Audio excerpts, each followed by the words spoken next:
За 2 дугаар хичээлдээ тавтаа морил. За 2 дугаар хичээл маань Forex-ийн нэршлүүдийн талаар байгаа. Тэгээд энэ маань яг юу гэсэн үг вэ гэхээр Forex-ийн арилжаа хийхэд бид нар тодорхой хэмжээний нэршлүүдийг мэдж явах хэрэгтэй. За Forex-ийн арилжаанд ашиглагддаг зүйлс гэсэн үг.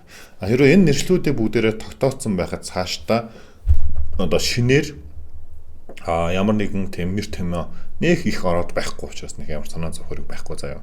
Яг програм дээр ажиллахад за дээрээс нь арилжаагаа ойлгохын тулд бид нар дараах нэршлүүдийг мэддэг байх шаардлагатай болж байгаа. За энэ дээр яг buy sell, pip, lot size, leverage, spread, за TP, SL гэх мэтчлэн нэршлүүд байгаа гэсэн үг. За тэгээд харцгаая л да buy order, sell order гэж байгаа. За энэ дээр бүгдээрээ ингээд дэлгэрэнгүй яриад явчихна гэсэн үг. За би яриад явчихна, бүгдээрээ дэлгэрэнгүй сураад явчихна. За buy order буюу buy захиалга. За ханшийн өсөлтөөс ашиг хүртнэ гэж байгаа. Яг харах хоноор бид нар ойлгох юм бол ханш маань хэрвээ өснө гэж бодох юм бол бид нар buy-ыг дарна гэсэн үг. За тэгээд ханшийн өсөлтийг болохоор бухаар төлөөлөдөг. Хэрвээ бид нар та бүхэн маань өмнө анзаарч байсан бол янз бүрийн санхүүтэй кино хувьцаа энтертэй кино ч юм уу анзаарч ирсэн бол нэг бух байгаад байдаг, нэг алтан бух тий. Тэгээд энэ алтан бухыг ингээд шүтж байгаа юм шиг нэг тийм дүрс гараад байдаг штэ. За тэгвэл яагаад ийм дүрс гардаг вэ гэхээр ялангуяа хөрөнгийн зах зээл дээр ханшийн өсөлтийг бухаар төлөөлүүлдэг гэсэн. Тэгэхээр бух гараад ирэх юм бол за энэ бол ханшийн өсөлтийг төлөөлж байна. За эсвэргээрээ ханшийн уналтыг төлөөлөх нь баавгай байдаг.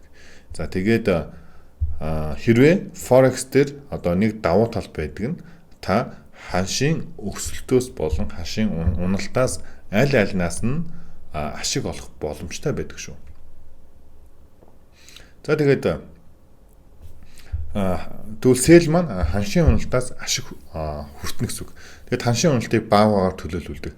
За яагаад баавгаар төлөөлүүлдэг вэ гэхээр яг баавгаа маань нөгөө доошоо ингээс хамарцдаг шүү дээ.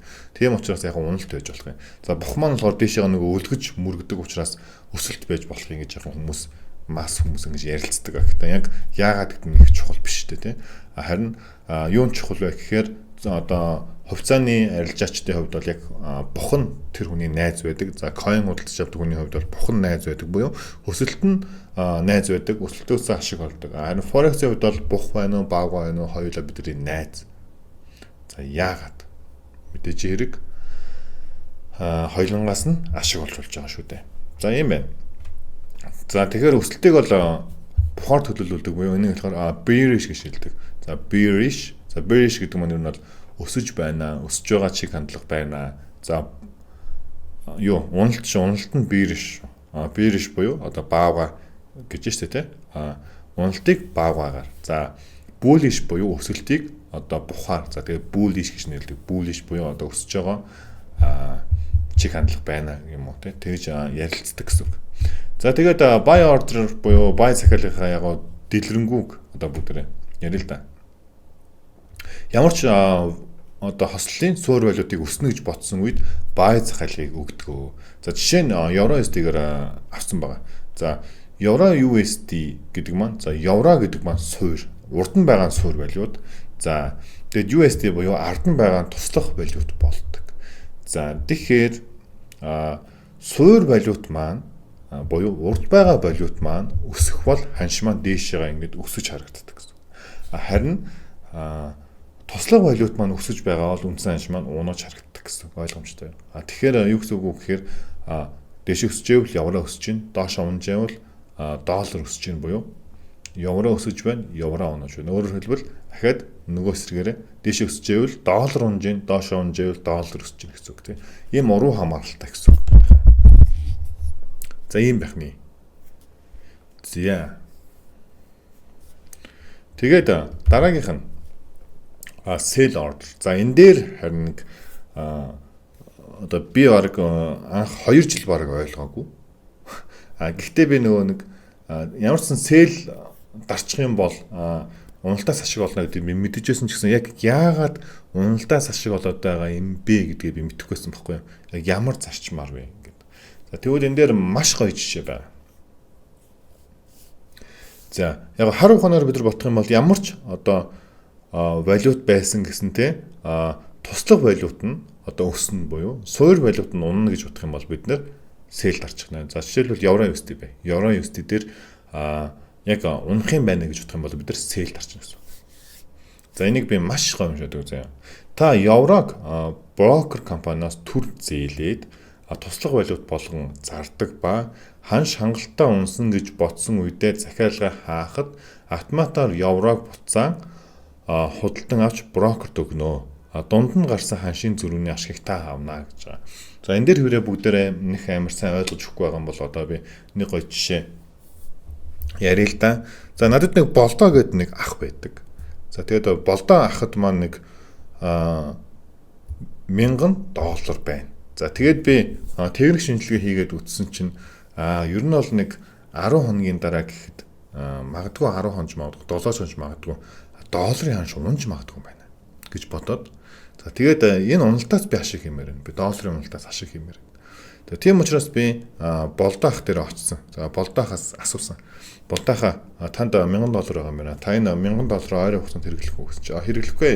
Тэгээ ойрын нэг сар мартаа ер нь хэрэглэхгүй штэ гэд хэлэхээр тэгвэл надад нэг 7 хоногийн хугацаа зээлчих. За би яг 7 хоногийн дараа $1000 чинь буцаад өгье гэд. Тэгээд болдоохоос $1000-ыг нь аваад би 8 шарга явсан.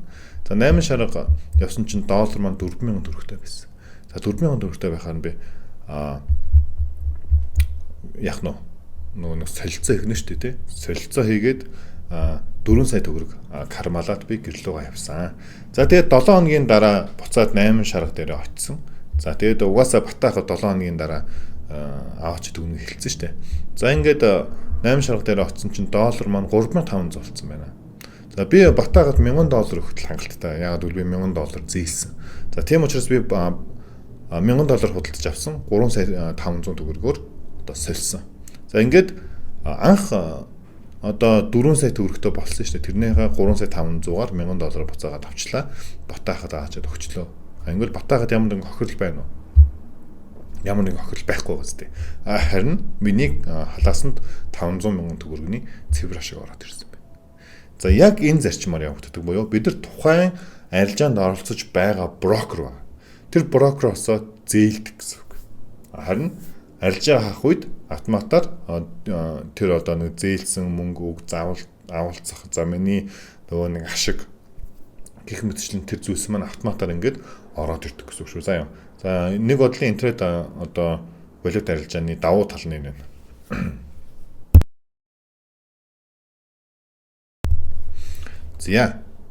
За тэгэхээр buy болон sell ордерынхаа одоо ер нь бол тэ утгыг нь бүгдээр ойлгосон байгаа. За дахиад би нэг товчхон хэлэхэд ханш өснө гэж бодвол buy, ханш унна гэж бодвол sell. Окей. Энийг бүгдээр бодох хэрэгтэй.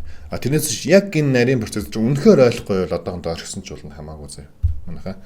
Тэгээд унах юм бол sell. Харин энэ захиалгуудаа яадаггүй гэхээр шууд хаагаад явждаг. Бид нар программын хичээлийг дараагийн хичээлдэр үзнэ. Программын хичээлийг үзэхэд бол илүү их ойлгож байна гэсэн.